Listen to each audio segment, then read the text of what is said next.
अतिरूपेण वे सीता अतिगर्वेण रावणः अतिदानात् बलिर्बद्धो अति सर्वत्र वर्जयेत।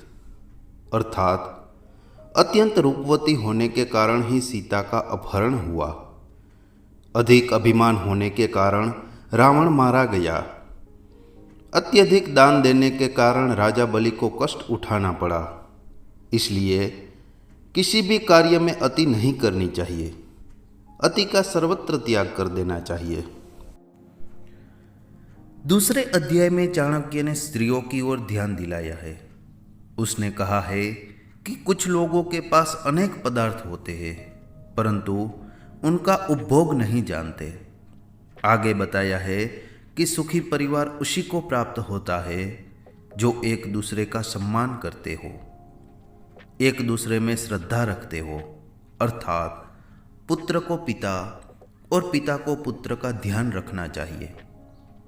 चाणक्य ने आगे कहा है कि यह संसार बड़ा विचित्र है। यहाँ कुछ लोग ऐसे हैं जो सामने तो मीठी बातें करते हैं पर पीठ पीछे बुराइयां करते हैं। ऐसे लोगों से बचना चाहिए। चाणक्य ने कहा है कि मन से सोची हुई बात को वाणी द्वारा प्रकट नहीं करना चाहिए।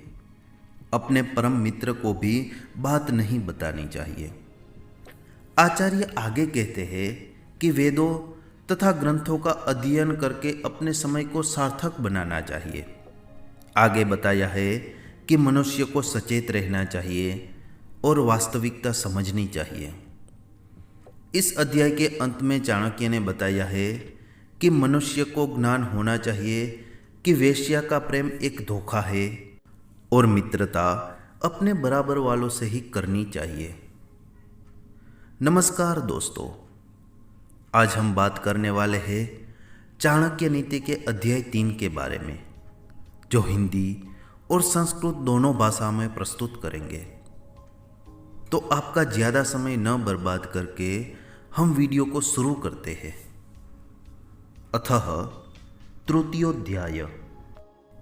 कस्य दोषः कुले नास्ति व्याधिना को न पीड़ितः व्यसनं केन न संप्राप्तं कश्यम शोकम निरंतरम। अर्थात संसार में ऐसा कौन सा कुल अथवा वंश है जिसमें कोई न कोई दोष अथवा अवगुण न हो। प्रत्येक व्यक्ति को किसी न किसी रोग का सामना करना पड़ता है। ऐसा मनुष्य कौन सा है जो व्यसनों में न पड़ा हो, और कौन ऐसा है जो सदा ही सुखी रहता हो, क्योंकि प्रत्येक के जीवन में संकट आते ही है। आचारः कुलमाख्याति देशमाख्याति भाषणम संभ्रम स्नेहमाख्याति वपुराख्याति भोजनम। अर्थात मनुष्य के व्यवहार से उसके कुल का ज्ञान होता है। मनुष्य की बोलचाल से इस बात का पता चलता है कि वह कहाँ का रहने वाला है।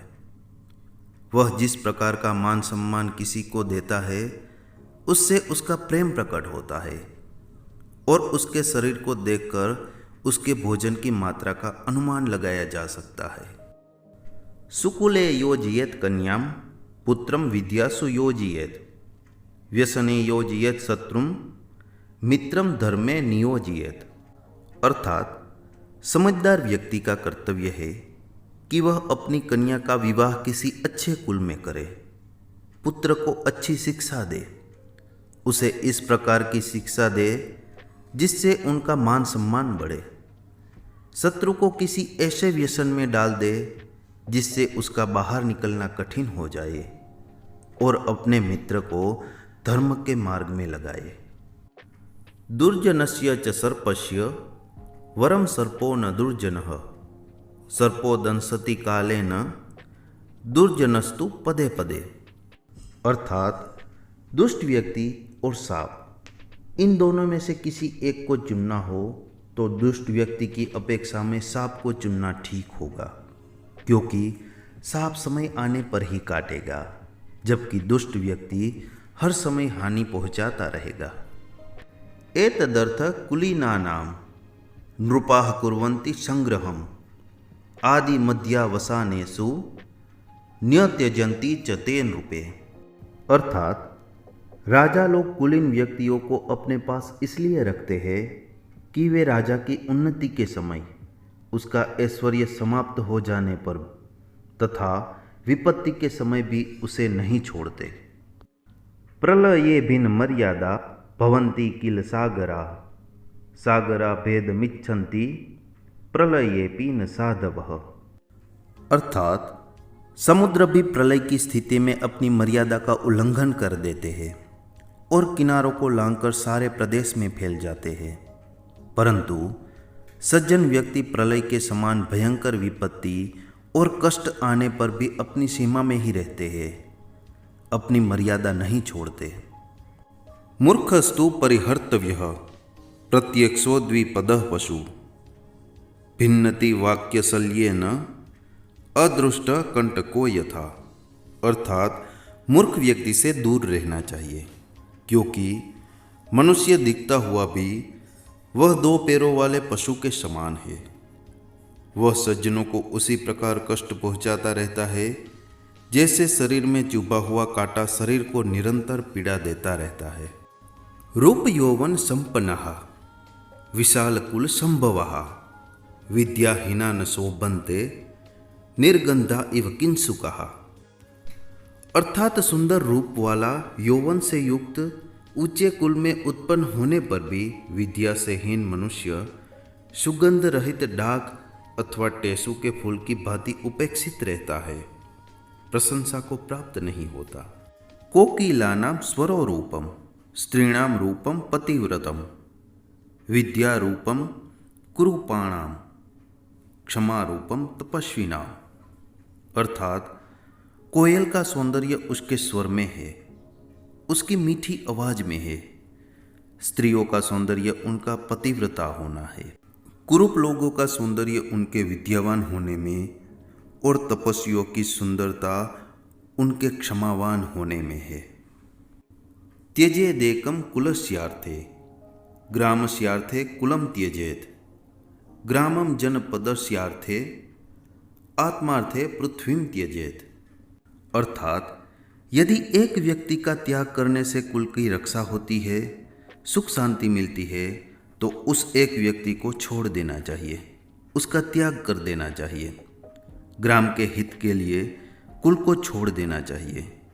यदि एक गांव को छोड़ने से पूरे जिले का कल्याण हो तो उस गांव को छोड़ देना चाहिए। इसी प्रकार आत्मा की उन्नति के लिए सारे भूमंडल का भी त्याग कर देना चाहिए।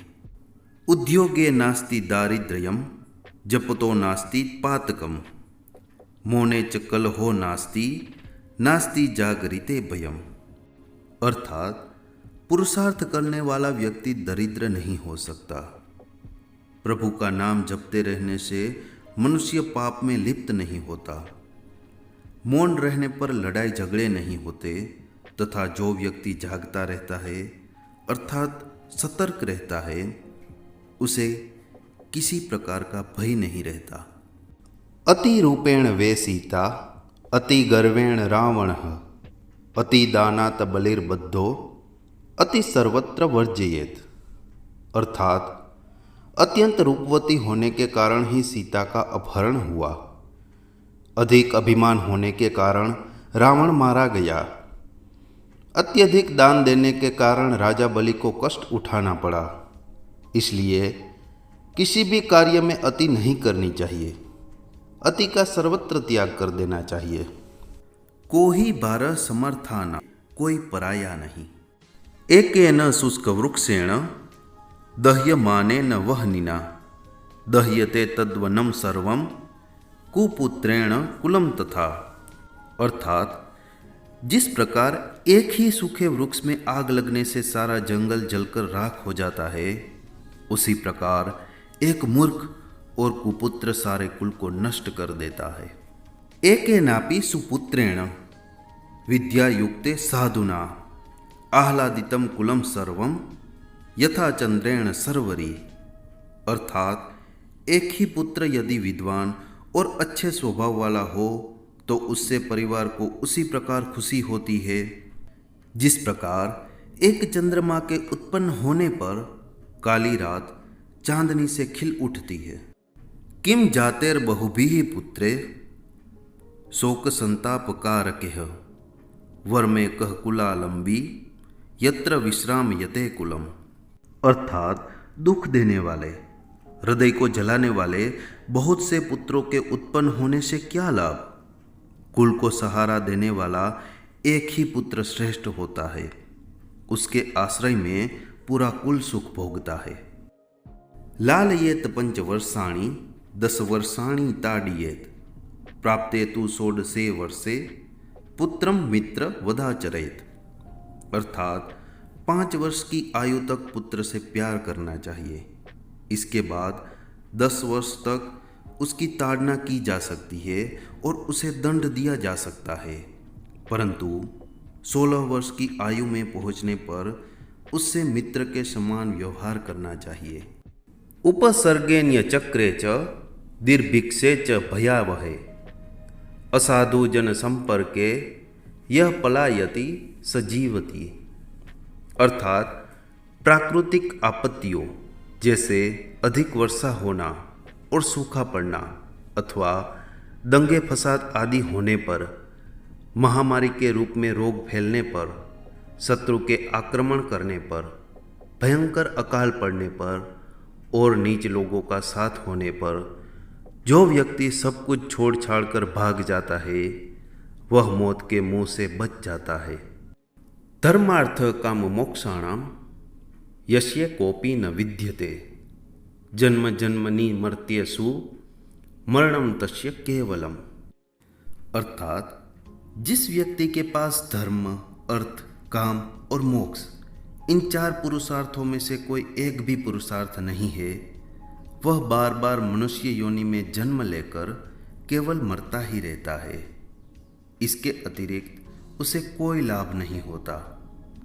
मूर्खा यत्र न पूज्यन्ते धान्यम यत्र सुसंचितम दंपत्ये कलहो नास्ति तत्र श्री स्वयमागता।